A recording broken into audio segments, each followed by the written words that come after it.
আহে দিনে তারে আসিয়ে অপূর্ব ঘোষণা তারে আসিয়ে অপূর্ব ঘোষণা তারে আসিয়ে অপূর্ব ঘোষণা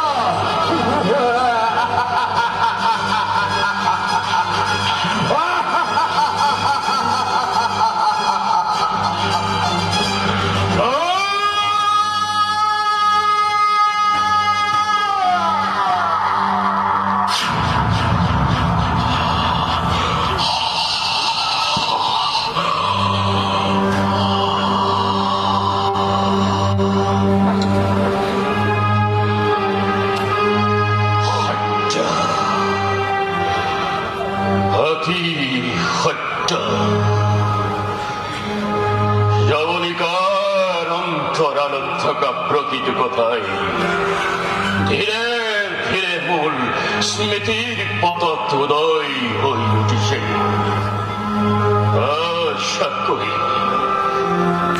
আশা করি আসি বই আনন্দত আপ্লুত হই সকলোকে বহরি পেলাইছ।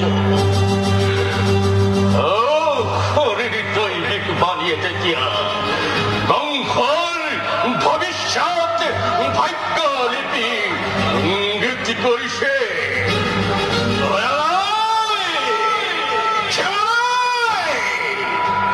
অতি কঠোর হলো মই মোর কর্তব্য করিবই লাগিব।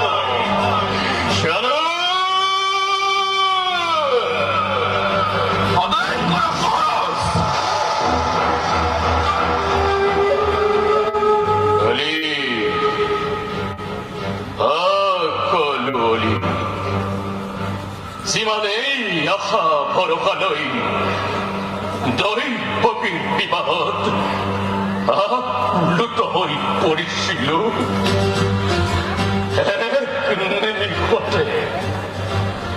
এক নিমিষতে সকলো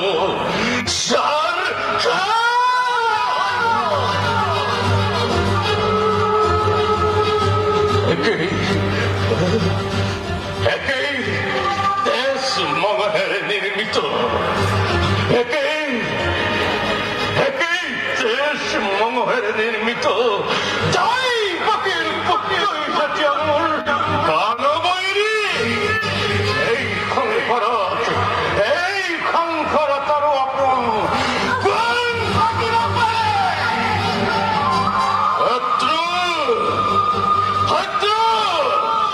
সকলোৱে আজি মোৰ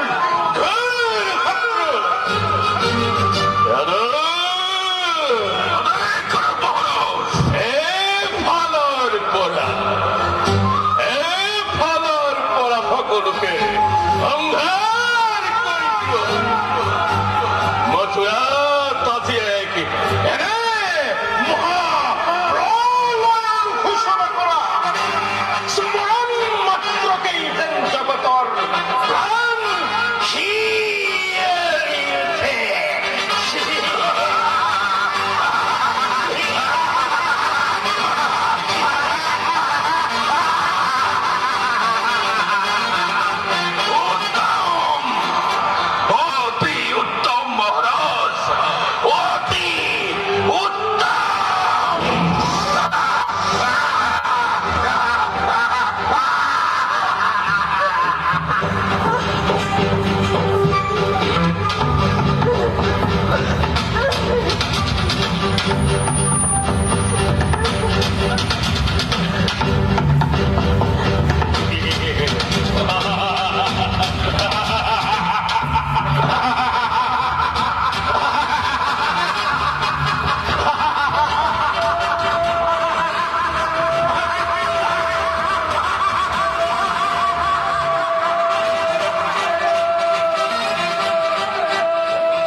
পৰীক্ষা কৰে চোন নিৰীহ মথুৰাৰ প্ৰজাবৃন্দ সঁচাকৈ নিৰপৰাধী যত মানে অপৰাধ এই কংস অপৰাধী যাইবকি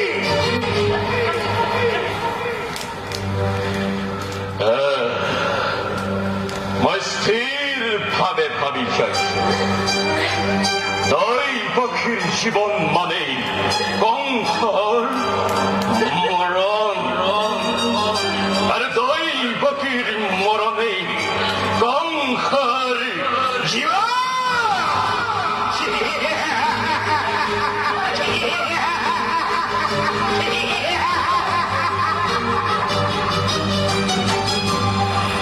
উত্তৰা নহব মহাৰাজ মানুহ দৈব্যানহীন দৈব্যক কোনেও কোনোদিন অতিক্ৰম কৰিব পৰা নাই নিজ পৌৰসেৰে দৈব্যক অতিক্ৰম কৰিবলৈ যোৱাটো বাতুৰতা মাত্ৰ মিত্ৰ দৈবক নিজ পৌৰসেৰে অতিক্ৰম কৰিব লাগিব বিজ্ঞ তুমি কোৱাচোন মই বীৰৰ দৰে দৈবৰ প্ৰতিকূলে থিয় হ'ব লাগিব নে পুৰুষৰ দৰে দৈবৰ প্ৰতিকূলে গৈ মৃত্যুৰ ক্ষণ কৰিব লাগিব মহাৰাজ ৰাজনীতিত সুপণ্ডিত হলেও সম্ভৱতঃ মহাৰাজে ভাবি চোৱা উচিত দৈব্য ৰাজনীতি নহয় দৈব্যক নিয়ন্ত্ৰণ কৰে ভগৱান ভগৱানে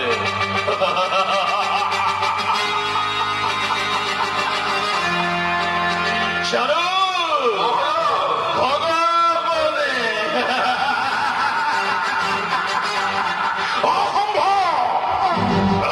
অসম্ভৱ মিত্ৰ ই তোমাৰ হ'ব পাৰে কিন্তু এই কংসৰ নহয় কংস যে মথুৰাৰ ৰাজসিংহাসনৰ অধিকাৰী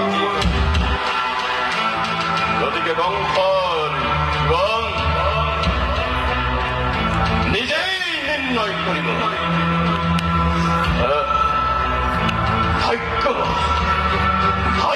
যদি সঁচাকৈ বলৱান হয় তেন্তে চাও আজি দৈবকীক কোনে ৰক্ষা কৰে দৈবকীক দাদা কোৱাচোন মই কিয় মৃত্যুদণ্ড ভুগিব লাগিব মোৰ অপৰাধ কি ৰজা তুমি হলেও স্বেচ্ছাচাৰীভাৱে বিনা বিচাৰে তুমি মৃত্যুদণ্ড বিহিব পাৰা কোন যুক্তি কোন যুক্তি তাৰ কৈফত দিব লাগে সেই কংসই নিজে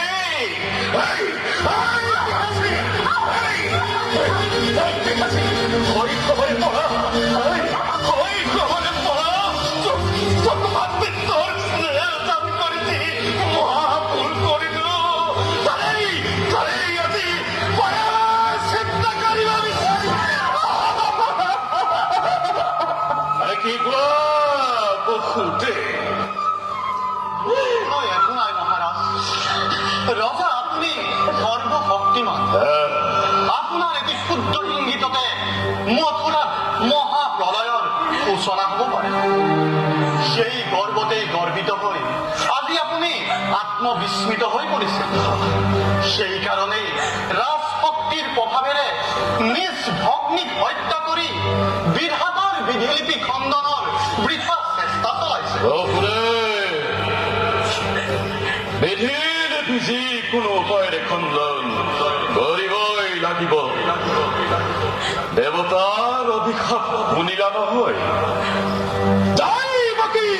অষ্টম পুত্ৰই মোৰ পানবৈৰী যদি দৈবকীক হত্যা কৰি মোৰ পানবৈৰী মূৰত নিৰ্মূল কৰো তেন্তে মোৰ অপৰাধ কংসৰ জীৱন জীৱনৰ মূল্য আছে বন্ধু। ই কোনো বালকৰ ক্ৰীড়াৰ সামগ্ৰী নহয়।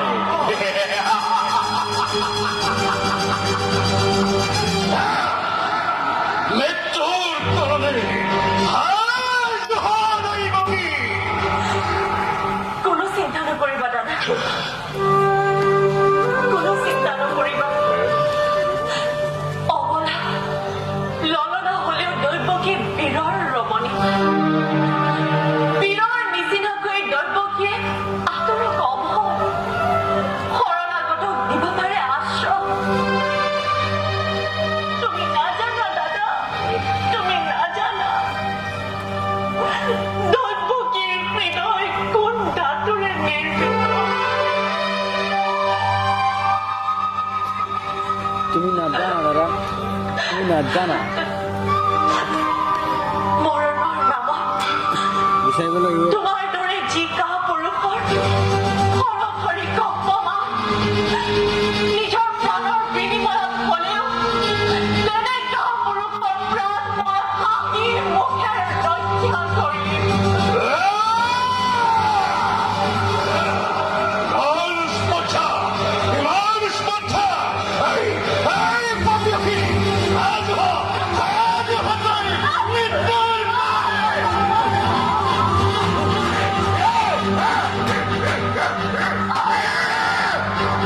কি কৰে মহাৰাজ? নাৰী হত্যা যে মহাপাপ। আৰু আত্মহত্যা কি মহাপুণ্য?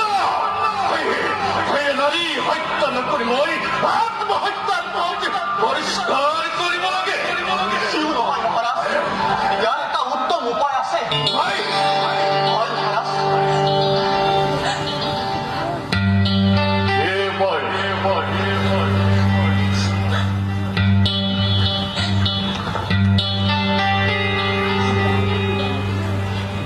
মহাৰাজ দৈৱকীৰ প্ৰাণদান দিয়ক। তাৰ বিনিময়ত দৈৱকীৰ সন্তান জন্ম হোৱা মাত্ৰে মই স্বহস্তে মহাৰাজক সমৰ্পণ কৰিম। মহাৰাজে নিজে সেই সদ্যজাত শিশু হত্যা কৰি নিষ্কম্পক হৈ ৰ'ব অনন্তকাল।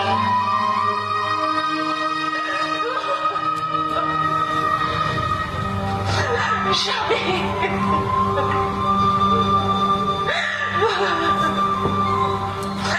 ই হ'ব নোৱাৰে স্বামী, ই হ'ব নোৱাৰে। সৰ্গৰ নিষ্পাপ দেৱকীক কি সত্যেৰে সত্যৰ বাবে সমৰ্পণ কৰিব? ই হ'ব নোৱাৰে স্বামী। যে কিবা খালি মই জনা নাখাওঁ মানে। তাতকৈ মোৰ প্ৰাণেৰে আছে।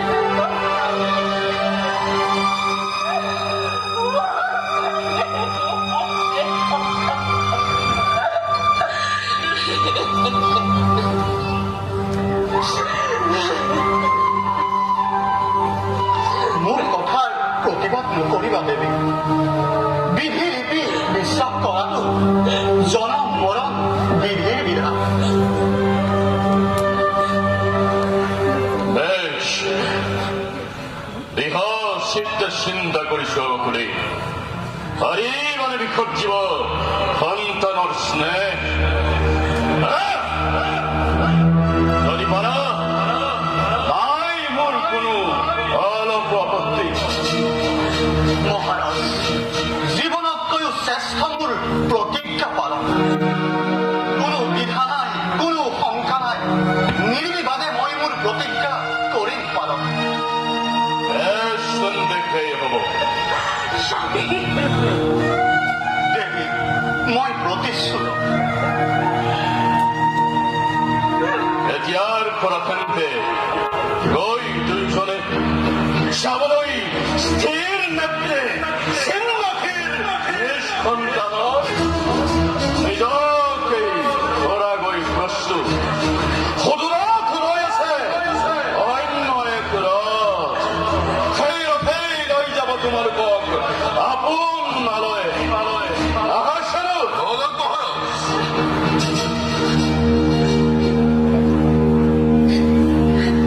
আৰু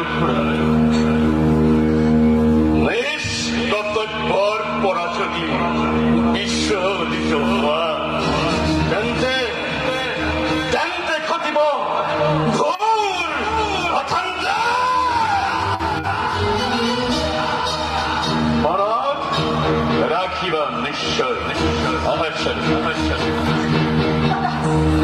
দাদা